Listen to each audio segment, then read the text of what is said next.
Est-ce que vous êtes prêts ce matin pour recevoir la parole incorruptible et incomparable et inaltérable, inchangeable et intransformable de notre Dieu? Beaucoup ont voulu détruire la Bible. La Bible a connu beaucoup d'adversaires. Beaucoup ont voulu la brûler, faire en sorte qu'elle disparaisse. Beaucoup, dans les temps anciens, notamment en France, en Europe, ont fait de la Bible un livre qui était enfermé dans des bibliothèques, qui était tellement grand, tellement gros, que personne ne pouvait porter, que personne ne pouvait amener avec lui. Mais Dieu merci pour Luther, Dieu merci pour Gutenberg, et Dieu merci pour tous ceux qui ont imprimé la Bible. J'aimerais dire que le premier livre qui a été imprimé de l'histoire du monde a été la Bible. Le premier livre qui a été imprimé par Gutenberg s'appelle la Bible, la Sainte Bible, qui est la parole de Dieu. Et ce matin, nous allons manger la parole. Nous allons fêter ensemble. Ces dernières semaines, je vous ai enseigné sur la grâce de Dieu. Parce que Dieu est un Dieu de grâce. Parce que sa grâce est suffisante pour nous. Paul a dit, Seigneur, enlève ces épreuves, enlève ces circonstances de ma vie. Et Dieu lui a répondu, Paul, ma grâce te suffit. La grâce de Dieu sur nos vies est suffisante pour faire l'œuvre de Dieu. La grâce de Dieu sur nos vies est suffisante pour que nous passions au travers des épreuves et au travers des circonstances de notre vie. Je vous ai enseigné donc les dernières semaines sur la grâce. Premièrement, je vous ai enseigné que la grâce de Dieu est plus grande que nos erreurs.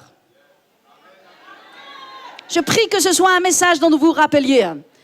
Lorsque vous faites des erreurs, ne fuyez pas loin de Dieu. Lorsque vous faites des erreurs, rapprochez-vous de Dieu.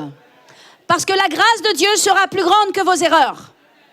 Puis je vous ai enseigné la semaine dernière, ayez foi dans la grâce de Dieu. Mais aujourd'hui, je vais vous enseigner quelque chose de tout à fait différent. J'aimerais vous enseigner et vous parler ce matin sur l'Église. Alléluia. Donc vous avez eu la grâce, maintenant vous avez l'Église. Qu'est-ce que l'Église? Et ce matin, je vais vous parler du but de l'Église, de la mission de l'Église, du rôle de l'Église dans votre vie et dans cette société. Qu'est-ce que l'Église est? Et qu'est-ce qu'elle doit vous apporter? Qu'est-ce qu'elle doit engendrer? Qu'est-ce qu'elle doit produire dans votre vie? Parce que l'Église, qui est conduite par le Saint-Esprit, et dont Jésus est le chef, dont Jésus est la tête, produit et engendre et doit engendrer un fruit dans la vie des gens. Si vous le croyez, dites Amen.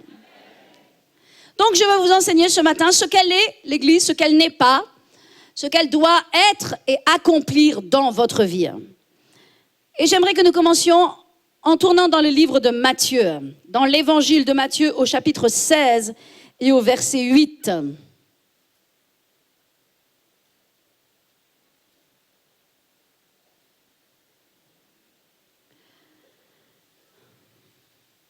Alléluia. Au verset 13. Jésus étant arrivé dans le territoire de Césarée de Philippe, demanda à ses disciples, « Qui suis-je au dire des hommes? Moi, le Fils de l'homme. » Et ils répondirent, les uns dirent que tu es Jean-Baptiste, les autres Élie, les autres Jérémie ou les uns des prophètes. Et vous, dit Jésus, qui dites-vous que je suis? Et Simon-Pierre répondit, tu es le Christ, le Fils du Dieu vivant. Alléluia. Si nous continuons ce passage, nous voyons que pour la première fois, depuis la Genèse, depuis Genèse 1, le mot Église va être mentionné dans ce passage de l'Écriture. Pour la première fois, le mot Église va être mentionné dans la Bible et Jésus est celui qui va parler de l'Église. Alléluia. Donc Jésus est avec ses disciples. Jésus fait face à beaucoup de pharisiens, beaucoup d'opposition, beaucoup de gens religieux. Et donc il se tourne vers ses disciples, il marche avec ses disciples. Et il se tourne vers eux et il leur dit, que dit-on que je suis? Et les disciples vont se gratter la tête et réfléchir avec leurs pensées, voir dans le monde naturel et leur dire, oh, on dit de toi que tu es un prophète. On dit de toi que tu es Élie, on dit de toi que tu es Jean-Baptiste. Et Jésus se tourne vers eux et leur dit, mais vous, qui dites-vous que je suis? Et Pierre là, qui s'appelle Simon, Simon qui veut dire celui qui est flexible, celui qui est comme un roseau agité, celui qui n'est pas stable. Pierre va s'écrier pour la première fois, Seigneur, tu es le Fils de Dieu. Or, Jésus s'est toujours appelé le Fils de l'homme. Et donc, Pierre se met à dire, Seigneur, tu es le Fils de Dieu. Et Jésus lui répond, Pierre, ce n'est pas la chair et le sang qui t'ont révélé ces choses, mais c'est mon Père dans les cieux qui t'a révélé cela. Alléluia. Et j'aimerais vous dire ce matin que l'Église est fondée sur la révélation de Jésus-Christ. Pierre a eu une révélation au moment où Jésus leur a parlé. Et il s'est écrié à partir d'un réma, à partir d'une révélation. Il a dit, tu es le Fils de Dieu. Et jusqu'à présent, il n'avait pas cette révélation qu'il était le Fils de Dieu. Et Jésus lui dit, Pierre, tu es Pierre. Pierre, son prénom. Tu es Pierre, ça veut dire tu es roc. Tu es rocher, tu es pétrasse. Et sur cette pierre, sur cette révélation, je bâtirai mon église. Et les portes de l'enfer ne prévaudront point contre elle. L'église est bâtie sur la révélation de Jésus-Christ. Pour être sauvé, il faut avoir la révélation de Jésus-Christ. Les gens sont sauvés par révélation et non par tradition. L'église est bâtie sur la révélation de Jésus-Christ. Pierre a eu cette révélation. Alléluia. Et Jésus a dit, je bâtirai mon église. Et Jésus a bâti son église comment? Jésus était sur le point, mais il n'avait pas encore commencé de bâtir l'église. Mais il était sur le point de bâtir son église avec sa chair et son sang. L'église de Jésus a été bâtie avec la chair et le sang de Jésus-Christ. Alléluia. Et il a dit, je bâtirai mon église. Parce que l'église est son église. C'est son corps. C'est lui qui la dirige. C'est lui qui la conduit. Et il dit, les portes de l'enfer ne prévaudront point contre elle. En d'autres termes, tous les gens qui entrent dans le corps de Christ, tous les gens qui s'associent à l'œuvre de Dieu, à la vision de Dieu, à l'esprit de Dieu et au corps de Christ, n'ont plus à craindre les portes de l'enfer. Ce verset nous dit que non seulement l'Église est victorieuse, non seulement l'Église est triomphante, mais encore l'Église n'a plus à redouter.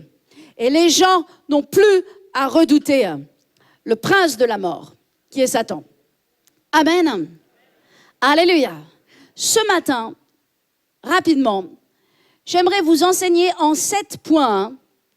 J'aimerais vous dire ce qu'est l'Église. Ce que l'on doit trouver dans l'Église et ce qu'elle doit accomplir en vous. Alléluia.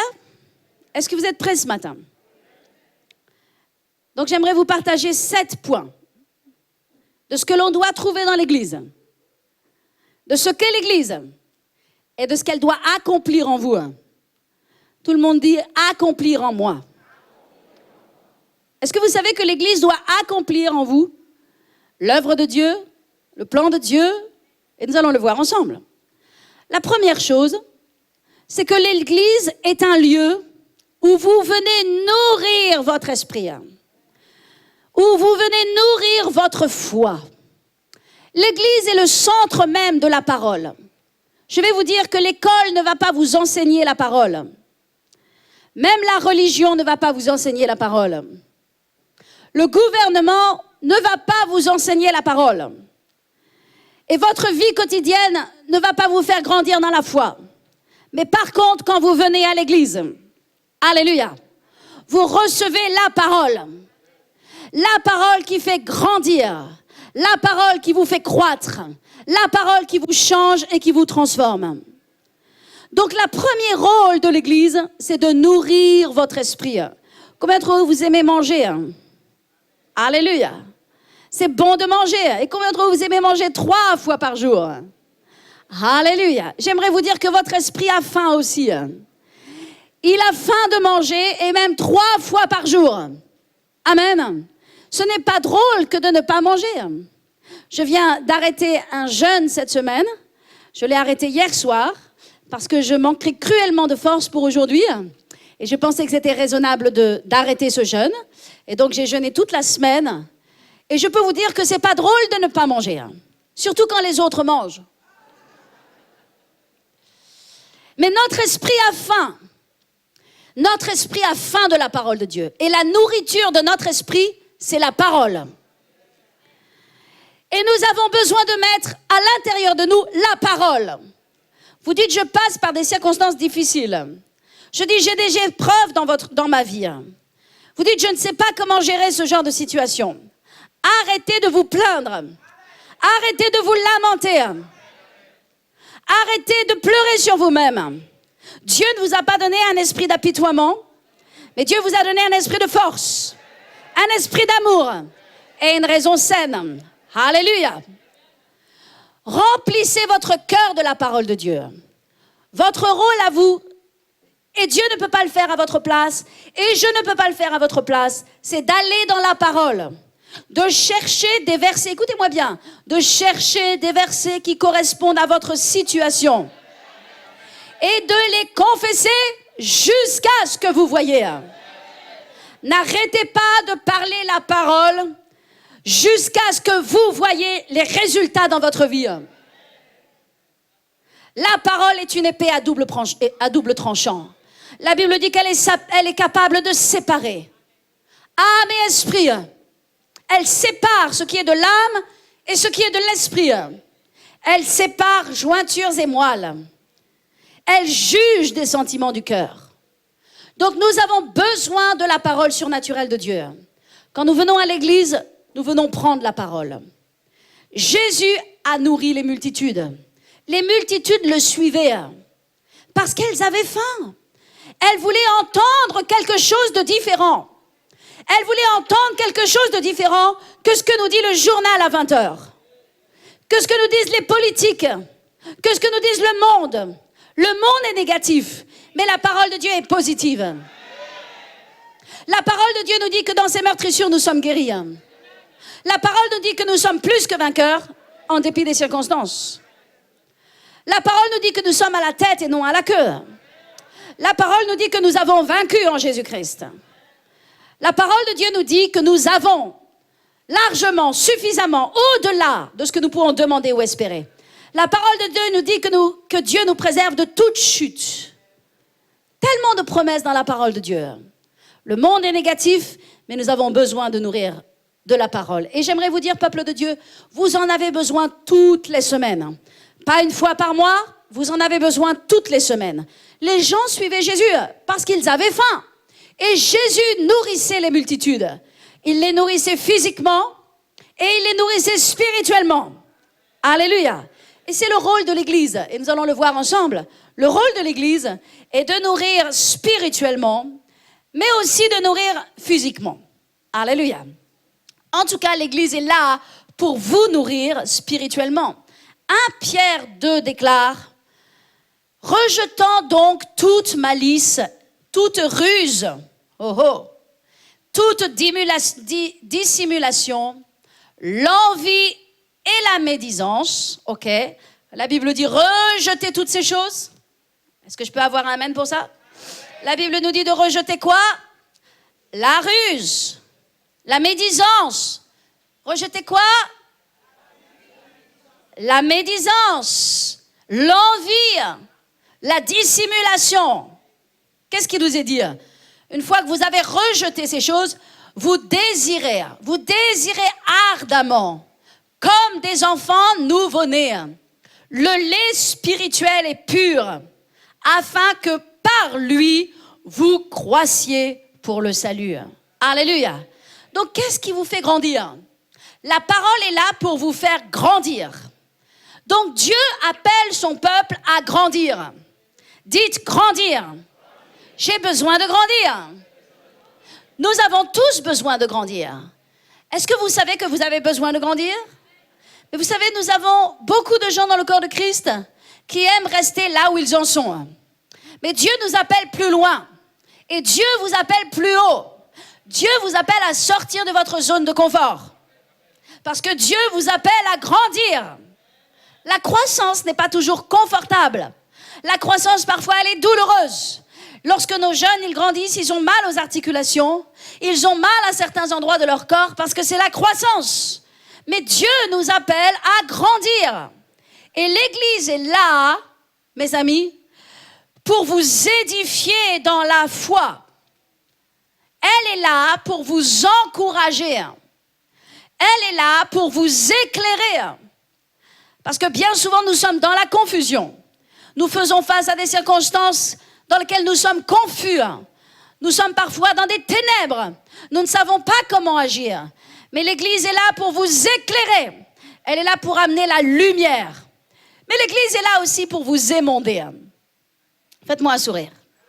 Combien d'entre vous savez ce que c'est que d'être émondé? Lorsque le jardinier va dans sa vigne, va dans son jardin, il prend son sécateur. Et ça, c'est une chose spirituelle qu'il faut accepter dans notre vie, que quelqu'un dise Amen. Amen. Je ne vous entends pas ce matin. Le jardinier va dans son jardin. Alléluia. Et plus il aime la plante, plus il aime la vigne, plus il va dans son jardin avec son sécateur. Il ne va pas caresser la vigne. Il ne va pas prendre les grappes dans ses mains et leur dire « Combien tu es beau, combien tu es belle ». Il va avec un sécateur. Et ce sécateur est là pour couper, retrancher les branches mortes, les choses qui ne portent pas de fruits, les choses dans la vigne qui ne portent pas la vie. Et dans nos vies, il y a beaucoup d'œuvres mortes. Tout le monde dit œuvres mortes. Il y a beaucoup d'œuvres mortes que Jésus veut supprimer. Écoutez-moi bien. Que Jésus veut ôter de votre vie afin que vous portiez du fruit. Parce que lorsque le jardinier vient avec son sécateur et qu'il coupe les branches mortes, les œuvres mortes, la sève est ravivée. La sève ne s'éteint pas. La sève ne meurt pas dans le pied. La sève est ravivée dans le pied. Et elle remonte dans tout le corps. Et elle produit du fruit. Et elle pousse des fleurs. Et elle pousse des feuilles. Et elle pousse des grappes. L'église, mes amis, n'est pas un lieu où vous venez être caressé dans le sens du poil. L'église est là pour être la vérité. Et elle est là pour vous dire la vérité. Maintenant, l'église n'est pas là pour vous juger. Elle n'est pas là pour vous condamner. Elle est là pour vous enseigner la vérité. Et la vérité, c'est que vous avez besoin de la parole de Dieu tous les jours. Et vous avez besoin de la parole de Dieu chaque dimanche parce que Dieu veut faire une œuvre dans votre vie. Alléluia. Maintenant, j'aimerais vous dire que non seulement la parole de Dieu, elle nous émonde, mais la parole de Dieu, elle nous change. Elle nous change. Et la Bible dit que c'est précepte sur précepte, règle sur règle, loi sur loi, que Dieu nous change. Dans notre vie, il doit y avoir du changement. Et ce matin, nous expérimentons du changement. Et parfois, le changement n'est pas tout à fait confortable. Mais nous devons accepter le changement. Parce que le changement est pour notre bien. L'Église, peuple de Dieu, écoutez-moi bien, doit vous changer. Parce que si vous n'êtes pas changé, vous avez fait de l'Église une religion. Or, l'Église et la relation et notre communion avec Dieu est une relation. Dans une religion, je vais dans une cérémonie, j'assiste à une cérémonie, mais je suis imperméable. J'ai un parapluie au-dessus de moi, mon intelligence résonne, Mon esprit ne se connecte pas à Dieu et je ressors de la même façon que je suis entré. Ce n'est pas le rôle de l'Église, parce que l'Église n'est pas un spectacle. L'Église n'est pas un show. L'Église est un centre où la parole et le lait de Dieu est dispensé pour que les brebis changent. Pour que les gens changent, et la Bible dit, de gloire en gloire et de victoire en victoire. Donc votre vie doit avancer de gloire en gloire. Vos attitudes doivent aller de gloire en gloire. Votre façon de parler doit aller de gloire en gloire. Vos réactions face aux problèmes doivent aller de gloire en gloire. Sinon, posez-vous des questions. Sinon, demandez-vous ce qui bloque dans votre vie. Brisez cette religion de votre vie. Parce que Dieu ne vous a pas donné une religion. Il vous a donné une relation. Alléluia. La parole de Dieu a la puissance de nous changer. Mais nous devons enlever ce qui nous imperméabilise à la puissance de Dieu. Ce qui nous empêche de recevoir. Parfois, c'est un esprit religieux. Parfois, c'est un esprit de jugement. Parfois, c'est un esprit de critique. Parfois, il y a quelque chose à l'intérieur de nous qui nous empêche de changer. Nous voulons changer les autres, mais nous ne sommes pas capables de changer nous-mêmes. Alléluia. Mais la parole de Dieu vient nous changer. Dites la parole de Dieu. Elle me change. Et elle me fait aller de gloire en gloire et de victoire en victoire. Maintenant, j'aimerais vous dire que recevoir la parole de Dieu tous les dimanches n'est pas suffisant. Parce que la parole qui vous est donnée, c'est le lait spirituel que vous prenez et qui vous fait grandir. Alléluia. Mais vous avez besoin d'être formé et d'être équipé. Tout le monde dit formé, équipé. Formé, équipé. Le peuple de Dieu a besoin d'être formé et d'être équipé. Donc la deuxième chose que l'Église doit être et doit accomplir dans votre vie, l'Église est un centre puissant de formation et d'équipement. L'Église est un lieu d'entraînement. Oui, j'ai besoin du lait et j'ai besoin aussi de la viande parce que j'ai besoin de devenir un homme mûr. Paul disait aux Corinthiens, dans 2 Corinthiens 3, il me semble, Paul disait, « Je n'ai pas pu vous donner de la viande et je ne peux pas encore parce que vous ne pouvez pas le supporter. Parce qu'il y a encore parmi vous des divisions, des scissions et toute espèce d'œuvre charnelle.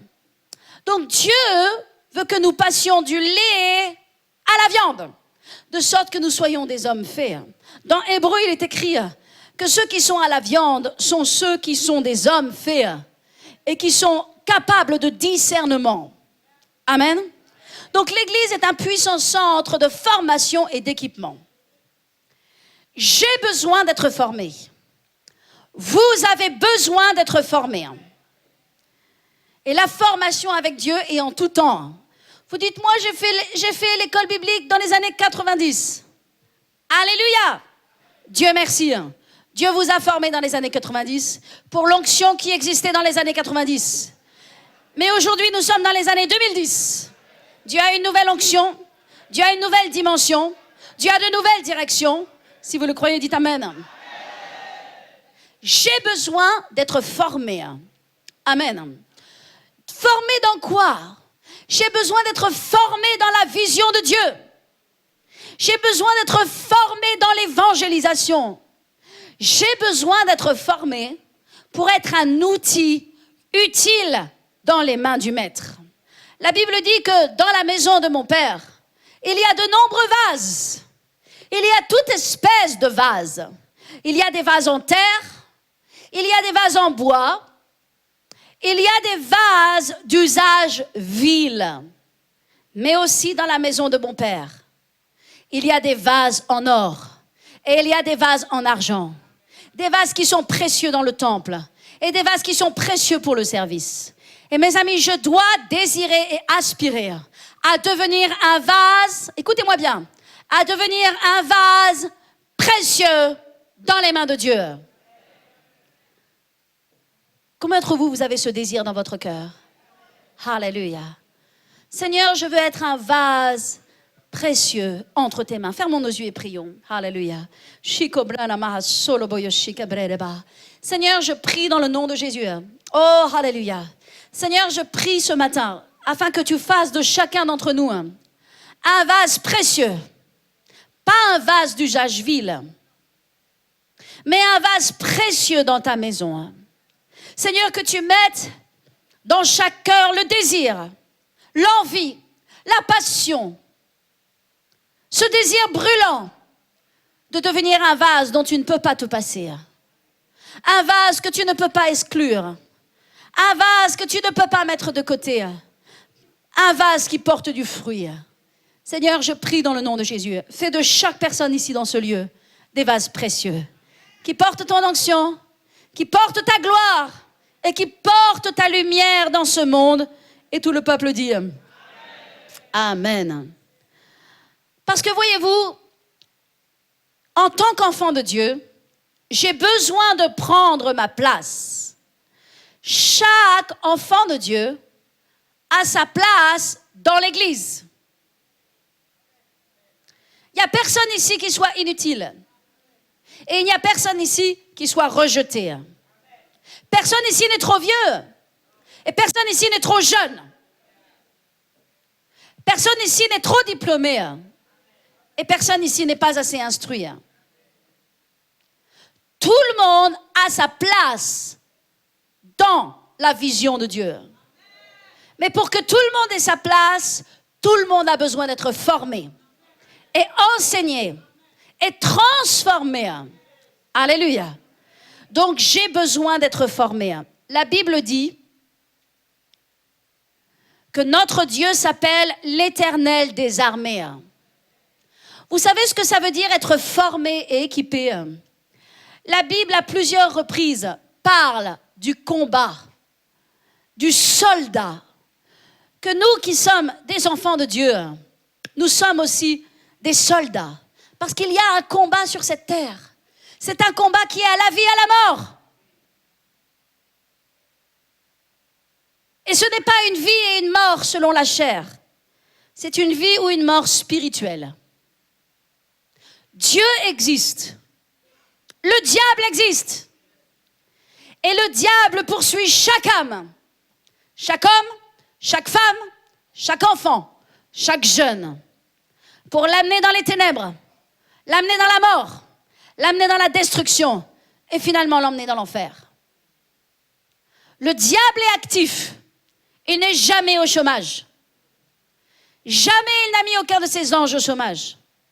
Il n'y a pas de chômage en enfer. Et il est d'autant plus actif qu'il sait que les temps sont courts. Et qu'il sait que sa fin va arriver. Mais Dieu existe. Et le ciel existe. Et nous devons toujours, en dépit de toutes les circonstances qui peuvent frapper à la porte de votre vie, nous devons toujours marcher les pieds sur terre et la tête au ciel. Marcher les pieds sur terre et la tête dans le ciel. Nous rappeler qu'il y a un ciel à gagner et un enfer à perdre. Il y a quelques jours, cette semaine, un ami pasteur à moi est revenu des États-Unis. Et nous avons eu rendez-vous ensemble. Et lors de ce rendez-vous, nous ne nous étions pas vus depuis 2 ans. Et lors de ce rendez-vous, il est venu et il m'a offert un livre. Il m'a dit, juste avant mon départ, j'ai eu à cœur de t'offrir ce livre. Et ce livre s'appelle quelque chose comme Le ciel est tellement réel, dit en français. Et donc c'est l'histoire d'une famille. Et je n'ai pas encore lu ce livre, un petit peu par-ci par-là, mais j'espère pouvoir avoir le temps de le lire maintenant. C'est l'histoire d'une famille, c'est l'histoire de chrétiens. Et ils ont un petit enfant. ils ont un petit garçon.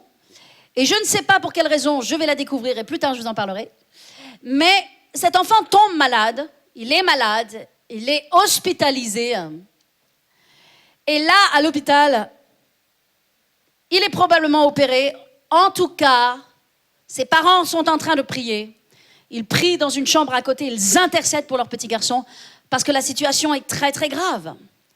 Et pendant que les médecins, les chirurgiens s'occupent de l'enfant, l'enfant meurt. Et les parents sont en train de prier. Je ne sais pas combien de temps est passé, mais en tout cas, l'enfant est revenu à la vie. Et il a pu être sauvé, il a pu être guéri, et il est revenu chez ses parents. Et ses parents ont vraiment remercié Dieu, ils étaient dans la joie. Mais c'est un petit garçon innocent, un petit garçon qui ne sait pas, qui ne peut même pas comprendre, qui n'a pas la révélation qu'il est mort. Et qu'il est revenu à la vie. Peut-être un petit de 3, de 4 ans. Et voilà qu'il est avec ses parents et les jours passent. Et voilà qu'au bout de quelques jours et au bout de quelques semaines, il se met à dire des choses étranges. Dans le genre, tu sais papa, quand j'étais à l'hôpital et que tu étais en train de prier dans l'autre chambre, moi j'étais sur les genoux de Jésus au ciel. Et les parents d'ouvrir les yeux et de dire qu'est-ce que dit notre petit? Et il a dit et l'enfant a commencé à décrire le ciel par bribes. Et il en a tellement décrit qu'ils en ont écrit un livre. C'est pas beau ça? J'aimerais pouvoir le mettre en français et que nous puissions le lire parce que le ciel existe. Et ce petit enfant a fini par dire, tu sais, t'as prié tellement papa que Jésus, quand j'étais assis sur ses genoux, il m'a dit, tu sais mon garçon, tu vas rentrer maintenant parce que ton père, il prie tellement que je dois exaucer sa prière. Alléluia. Mes amis, il y a un enfer à perdre et il y a un ciel à gagner. Et l'église doit être équipée. Est-ce que vous m'entendez ce matin? L'église, c'est une formation. C'est une formation de soldats. C'est une formation de guerriers. Et j'aimerais que vous tourniez avec moi dans le livre de Joël. Parce que voilà le genre de guerrier que Dieu veut que nous soyons.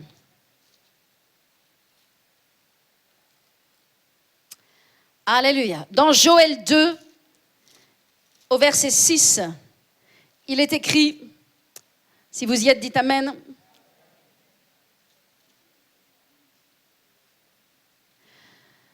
Alléluia. Devant eux, les peuples tremblent.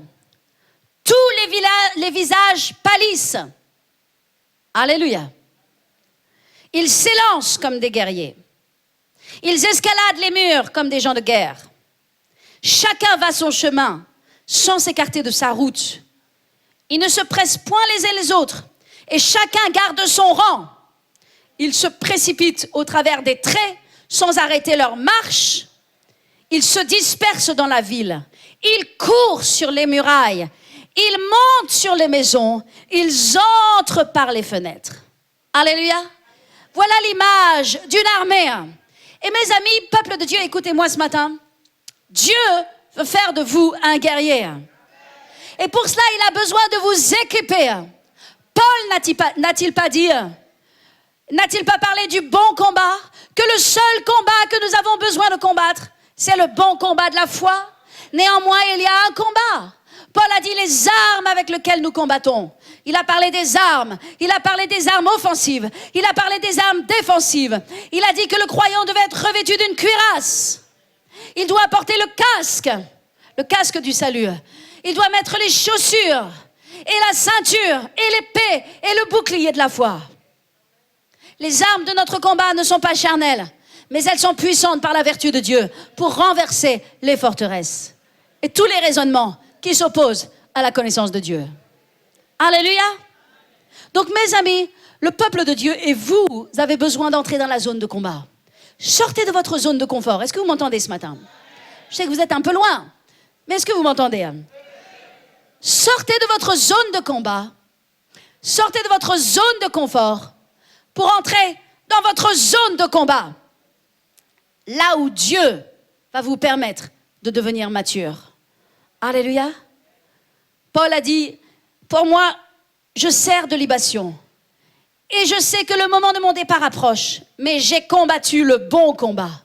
J'ai achevé la course et j'ai gardé la foi. Dieu vous demande de combattre le bon combat, d'achever la course et de garder la foi. Voilà les 3 choses que Dieu vous demande. Amen.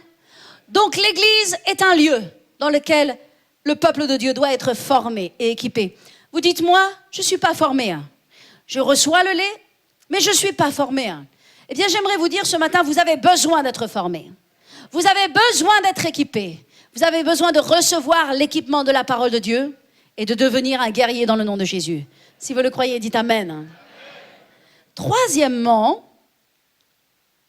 l'Église est un centre de salut. Est-ce que vous êtes d'accord avec moi?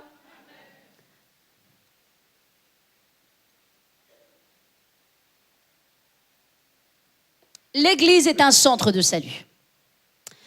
Vous dites peut-être, pasteur, pourquoi est-ce que vous n'avez pas commencé avec ce point-là?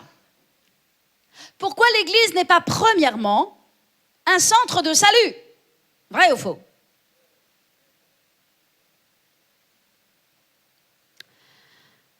J'aimerais vous dire, parce que l'Église n'existe pas pour sauver les gens. L'Église existe pour former les gens, de sorte qu'ils sortent à l'extérieur pour sauver les gens. Est-ce que vous m'entendez ce matin? L'Église n'est pas la plateforme du salut. L'Église est un lieu de formation, d'enseignement, où les gens reçoivent l'enseignement et la formation. Et ils sont équipés pour sortir, pour aller gagner les âmes, partager leurs témoignages, prier pour les gens, voir les démons sortir de la vie des gens, engendrer des témoignages, libérer les captifs. Combien de fois Jésus a enseigné dans les synagogues? Jésus a enseigné dans les synagogues, mais Jésus a aussi enseigné la multitude, dans les places publiques, en haut des montagnes, à l'extérieur. Le rôle de l'Église est de former le peuple de Dieu. Et le rôle du peuple de Dieu, c'est de sortir pour prêcher l'Évangile. C'est pourquoi vous avez besoin d'être équipés. Voyez-vous, c'est un très faible pourcentage de gens qui viennent spontanément à l'Église pour être sauvés. C'est pourquoi l'Église n'est pas une plateforme de salut. Le salut se passe à l'extérieur. Par contre, à l'extérieur, les gens sont sauvés au travers de votre témoignage, au travers de vos prières, par la simplicité de votre foi. Il n'y a pas besoin d'être un érudit, il y a besoin d'avoir le cœur. Et il y a besoin d'avoir l'envie et la détermination. Amen. Et après, les gens sont amenés dans l'Église pour réaffirmer leur salut, pour reconfirmer publiquement leur salut. Si vous le croyez, dites Amen. Alléluia. Jésus n'a-t-il pas dit dans Marc 16, il nous a dit à vous et à moi, allez à l'Église et faites de toutes les nations des disciples. Asseyez-vous sur les bancs et ne bougez plus du sanctuaire. Soyez un membre d'un département de l'Église et les nations seront sauvées. Non, Jésus n'a pas dit ça. Maintenant, bien sûr qu'on a besoin de servir dans l'Église. Mais Jésus a dit, allez. Il a dit à ses disciples, maintenant, moi, je m'en vais. Mais vous, allez. Et les disciples sont partis, les apôtres sont partis aux 4 coins de la planète. Certains sont partis en France, d'autres sont partis en Inde, d'autres sont partis dans tellement de nations. Ils se sont éparpillés. Et l'Évangile est parti jusqu'aux extrémités de la terre. Et c'est pourquoi nous sommes là aujourd'hui. Alléluia. Donc Jésus a dit à ses enfants, allez, où ça? Allez par tout le monde. Prêchez la bonne nouvelle. imposez les mains aux malades et ils seront guéris. À tous ceux qui croiront, voici les signes qui suivront. Vous imposerez les mains aux malades et ils seront guéris. Vous chasserez des démons et ils seront expulsés. Point. On reviendra bientôt sur ça. Alléluia. Parce que les esprits mauvais, quand on les chasse au nom de Jésus, ils partent. Sans Salam Alek. Il n'y a pas besoin de Salam Alek. Ils n'obéissent pas au Salam Alek. Ils obéissent au nom de Jésus.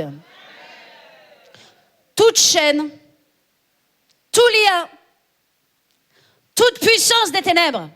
Vous dites, pasteur, vous ne savez pas ce que j'ai fait. Vous ne savez pas les pactes que j'ai faits.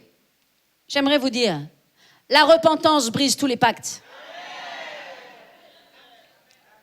La repentance est la clé de la délivrance. Aucune puissance des ténèbres ne peut demeurer lorsqu'il y a de la repentance. Ce qui donne de la puissance aux esprits mauvais dans la vie des gens, c'est le manque de repentance. Vous dites, je suis un homme violent. Je suis une femme violente. Je fais du mal à mes enfants. Je fais du mal à ma famille. Je n'arrive pas à m'en débarrasser. C'est parce que vous ne vous êtes pas repenti. Parce qu'à partir du moment où vous vous repentez et que les démons sont chassés, aucune puissance ne peut revenir en vous. Et vous êtes changés. Et vous êtes transformés. Alléluia. Quatrièmement, l'Église est un centre d'amour. Alléluia. Est-ce que c'est pas vrai? L'Église est une merveilleuse famille.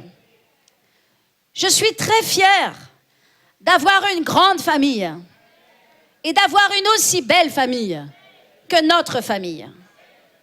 Nous formons ici une magnifique famille. Vous êtes ma famille.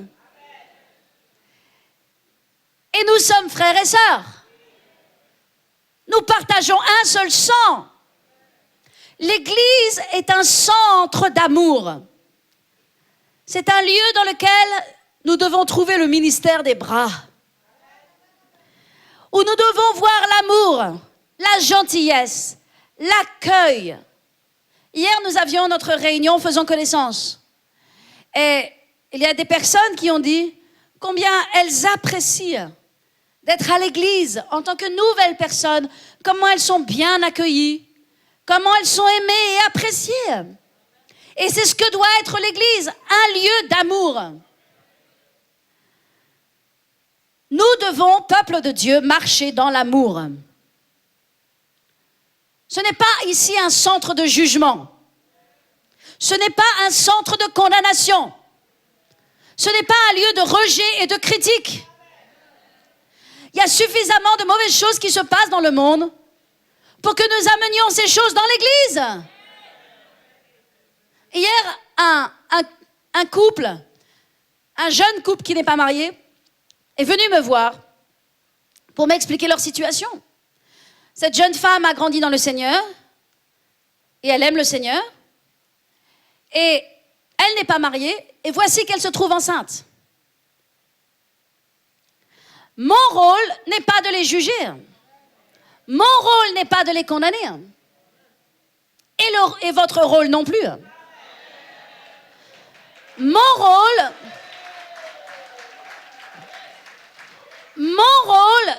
est de leur dire la vérité de la parole de Dieu. Notre rôle, c'est de dire aux gens qu'est-ce qu'est la vérité de la parole de Dieu et sur quel chemin ils doivent marcher. Maintenant, si les gens choisissent d'autres chemins, nous les aimons quand même. Nous ne les rejetons pas. Parce que de toute façon, ce n'est pas moi et ce n'est pas vous qui feront face aux conséquences. C'est vous qui allez porter leurs conséquences.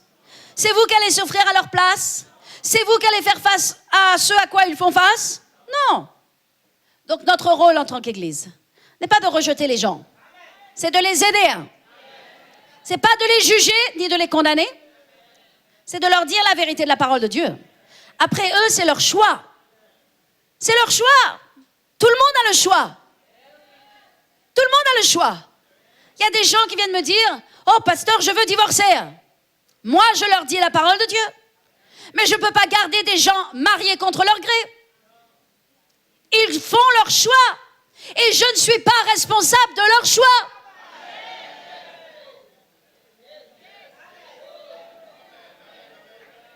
Mais par contre, je les avertis de leur choix. Je leur dis ce qui va se passer dans leur vie. Je leur dis ce qui va se passer dans la vie de leurs enfants. Je leur dis les conséquences qu'il va y avoir. Et ils choisissent. Mon rôle, notre rôle, dire la vérité. Et aimer les gens. Aimer les gens. Jésus, une femme prostituée, plutôt une femme qui a été prise en flagrant d'adultère, a été jetée aux pieds de Jésus. Les gens lui ont dit, Jésus, maintenant, la loi dit, ce genre de femmes doivent être lapidées.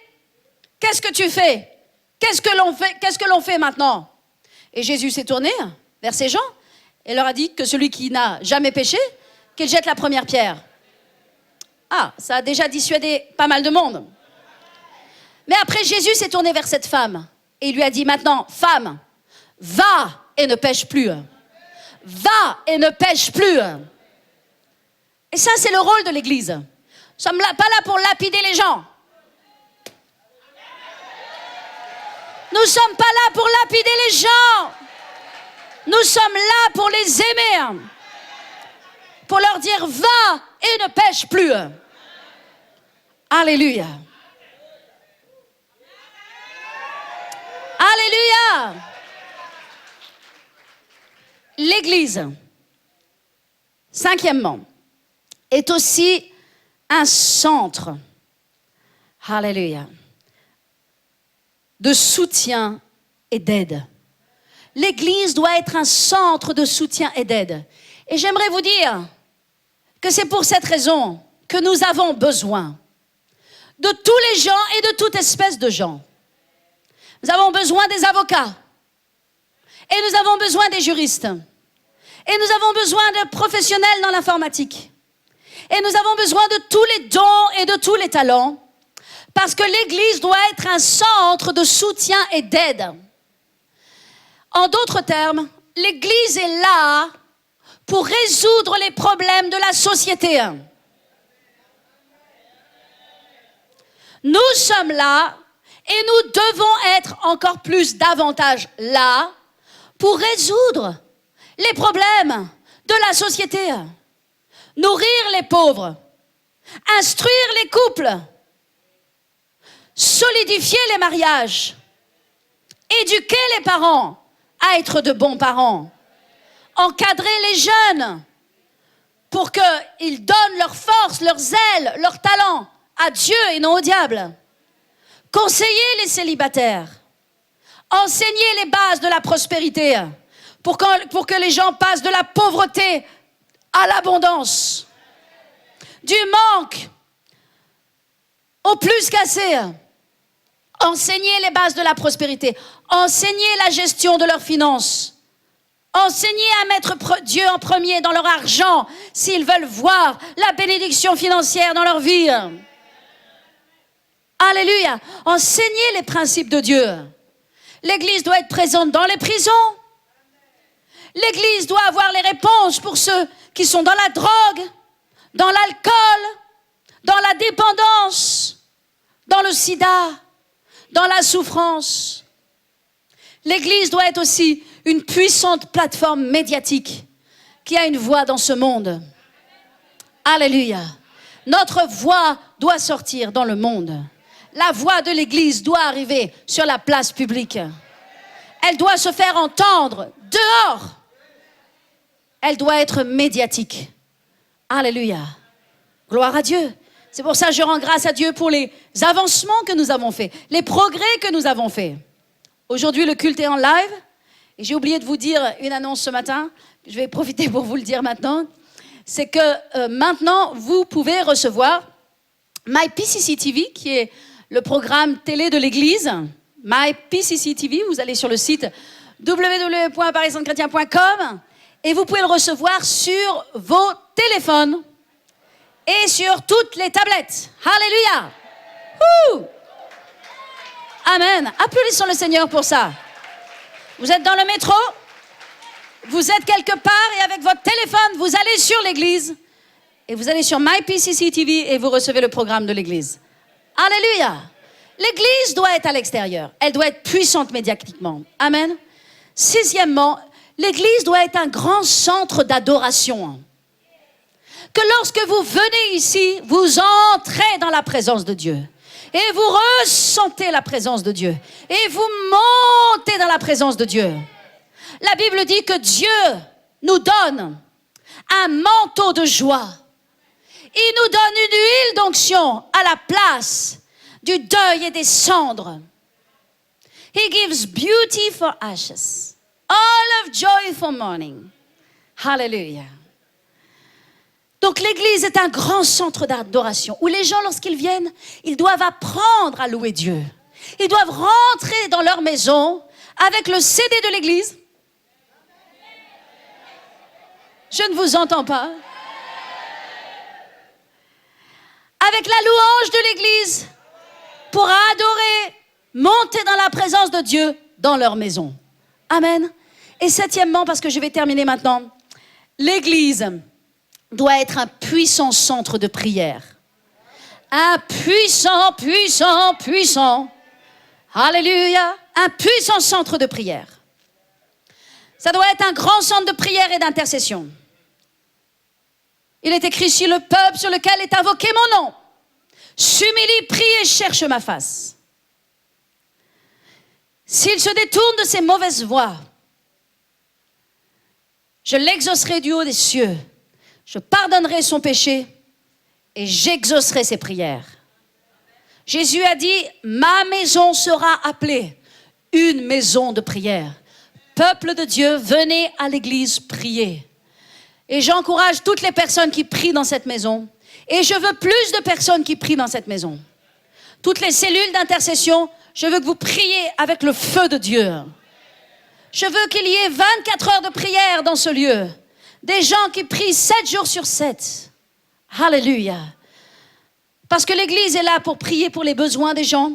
Mais l'église est là aussi pour prier pour la nation. Le psaume 2 déclare, demande-moi et je te donnerai les nations pour héritage. Dieu veut nous donner par la prière cette nation. Dans la prière, Dieu veut nous donner cette nation. Et il dit, demande-moi et je te donnerai les nations pour héritage. Ce que n'est pas l'église, mes amis. L'église n'est pas un lieu de divertissement. L'église n'est pas un lieu d'isolement. C'est pas un lieu où on vient et on s'enferme et on est chrétien pour nous tout seuls. Non, ça c'est une séduction, une tromperie. Nous sommes dans le monde, certes, mais nous ne sommes pas du monde. Mais néanmoins, Jésus a dit, nous sommes dans le monde. Et Jésus a dit, il nous envoie dans le monde. Il nous demande d'être sages, il nous demande d'être prudents, mais il nous envoie dans le monde. Donc, l'église n'est pas un refuge où nous nous cachons pour vivre toute notre vie. Il n'y a plus de Anne et de Siméon maintenant. Ça, c'était avant. Maintenant, Jésus a dit, allez par tout le monde. Prêchez la bonne nouvelle. Levez-vous. Formez-vous. Soyez équipés. Alléluia. C'est le rôle de l'église. L'église a pour rôle d'être un terrain de formation pour que les gens impactent le monde, la société.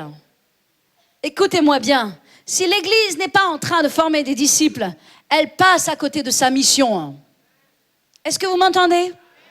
L'église accomplit son mandat quand elle change la société et non quand elle est enfermée et refermée sur elle-même. Alléluia. Gloire à Jésus.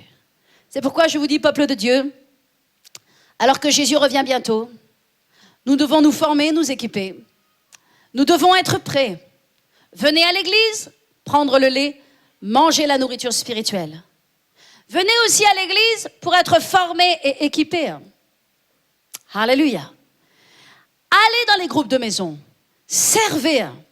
Venez à l'église. Servez. Allez à la rencontre. Soyez changés et transformés. Laissez Dieu vous changer. Dans votre vie, il doit y avoir une progression. Vous êtes une œuvre en progression. Alléluia. Donc je vous encourage ce matin. Avancez. La Bible dit avance avec la force que tu as. Dieu a dit à Josué avance et à Gédéon avance avec la force que tu as. La force que tu as aujourd'hui, avance. Ne rebrousse pas chemin. Écoutez-moi bien. Ne te retire pas. Sois un fils de dodo. Les fils de dodo se sont battus. Ils se sont battus même pour un champ de lentilles. Ils ne l'ont pas concédé à l'ennemi. Ne concédez pas de territoire à l'ennemi. Avancez. La parole que nous portons dans nos cœurs est la parole de la vérité. Il n'y en a pas d'autre. La Bible est la parole de Dieu. Jésus est le chemin, la vérité et la vie. Notre Père céleste est le seul Dieu qui soit. Ne reculez pas. Au contraire, avancez. Avancez dans la destinée. Avancez dans les plans de Dieu. Ne restez pas sur le bord du chemin. Ne soyez pas des spectateurs. Ne soyez pas des auditeurs. Ne soyez pas des gens qui assistent au spectacle. Soyez des gens qui participent. Mettez les mains dans le travail. Mettez les mains à l'œuvre. Acceptez de faire des choses que vous ne savez pas faire. Sortez de votre zone de confort. Mettez-vous à l'épreuve. Évaluez vos progrès. Évaluez vos progrès. Tous les 6 mois, évaluez vos progrès. Progressez, de sorte que la gloire de Dieu se manifeste sur votre vie. De sorte que lorsque Jésus revienne, il dise, viens, toi, bon, fidèle serviteur, entre dans la joie de ton maître. J'aimerais terminer en disant, Jésus ne nous a pas demandé d'être parfaits. Il ne nous a pas dit, tu ne feras pas d'erreur. Mais Jésus nous a demandé d'être fidèles. Lorsque nous viendrons vers lui, il ne dira pas, viens, entre, bon et parfait serviteur. Non. Si vous faites des erreurs, Dieu vous relève. Dieu pardonne vos erreurs. Mais par contre, il vous demande d'être fidèle. Alléluia. Dieu vous demande d'être fidèle. Viens, entre, bon et fidèle serviteur. Entre dans la joie de ton maître. Qu'est-ce que Dieu nous demande? D'être fidèle. Qu'est-ce que Dieu vous demande? D'être fidèle. Fermons nos yeux ce matin. Alléluia.